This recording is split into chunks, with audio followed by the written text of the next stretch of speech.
The secret into making this dish is first of all getting really good quality assured Irish pork chops and making the marinade so you get lots of flavour in the pork.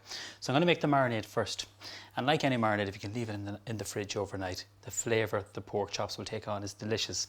So turmeric, which is used a lot in Indian cookery, ground ginger, which I think is beautiful, and again of course cinnamon and pork goes really well together, a little touch of chilli powder in there, and then some paprika. And I'm using plain paprika, but you can use smoked paprika, which is so delicious.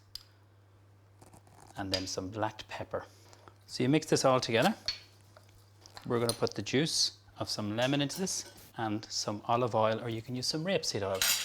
So what this will do, really tenderize the pork, give beautiful flavour, and mix it all together. So you're just combining all the spices.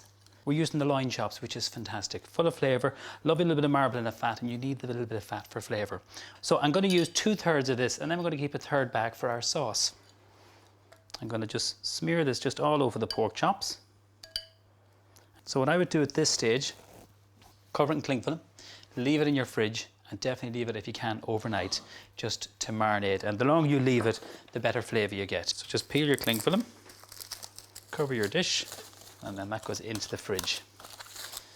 So I have some pork already marinated, and you'll see the way they change colour, which is very interesting, and that's really from the turmeric, and of course all the lovely spices.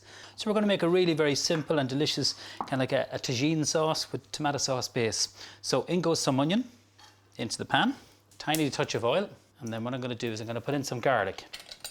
Just give it a good stir.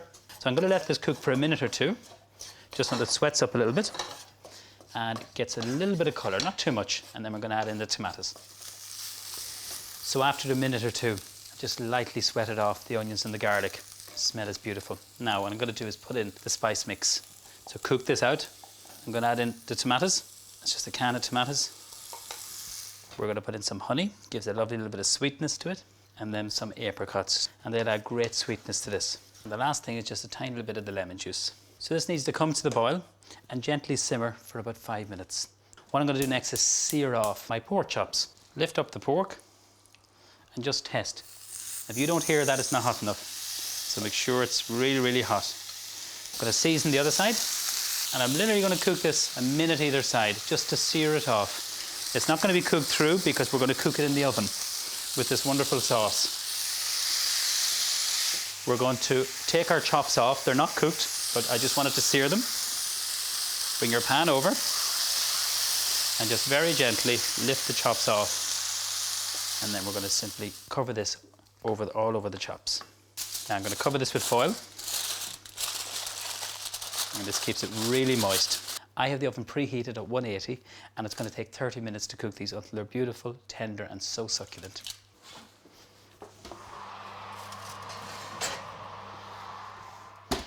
So after 30 minutes, your pork should be beautifully cooked. And the sauce slightly reduced. Just simply get your pork, put that onto your plate. Get plenty of the apricots and all that lovely juice. So the couscous is just cooked in a little bit of vegetable stock. Again, some more apricots on that. You can put some flaked almonds into it. So it just adds another little bit of texture. And then the last element of this is just some fresh coriander. And sprinkle that over. And that, I think, is a beautiful serving. And a lovely way to serve our beautiful Irish pork. That is the Moroccan style pork chops, a delicious dish to serve at home for your family and friends. And remember, always choose food with the Board BA quality mark, so that you know where your food comes from and that has been produced to the highest Board BA quality standards.